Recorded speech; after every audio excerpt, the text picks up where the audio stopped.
আপনি কি জানেন শিশুর চোখ একদিকে ঘুরে যাওয়া মানে ডান দিকে বাঁ দিকে উপরে বা নিচের দিকে সরে যাওয়া, যাকে স্কুইন্ট বা টেরা চোখ বলে। কিন্তু এটি শুধু দৃষ্টির সমস্যা নয়, এটি মস্তিষ্কের বিকাশের ওপরও প্রভাব ফেলতে পারে।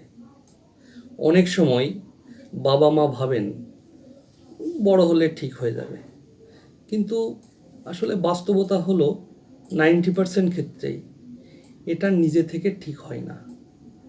বরং সময় মতো চিকিৎসা না পেলে শিশুর একটি চোখ স্থায়ীভাবে অলস চোখ অর্থাৎ লেজিয়াই বা অ্যামব্লায়োপিয়া হয়ে যেতে পারে।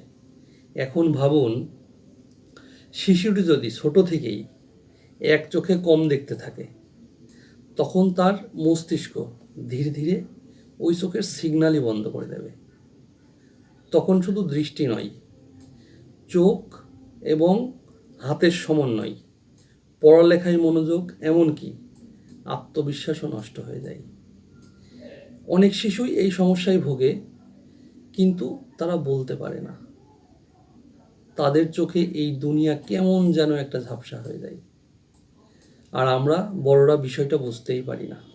যখন বুঝি তখন অনেক দেরি হয়ে যায়। ছোট বয়সে যদি চিকিৎসা শুরু করা যায়, তাহলে স্কুইন্ট বা টেরা চোখ পুরোপুরি নিরাময়যোগ্য।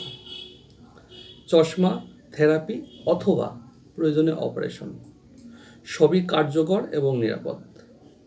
শুধু দরকার সচেতনতা ও সময় মতো পদক্ষেপ।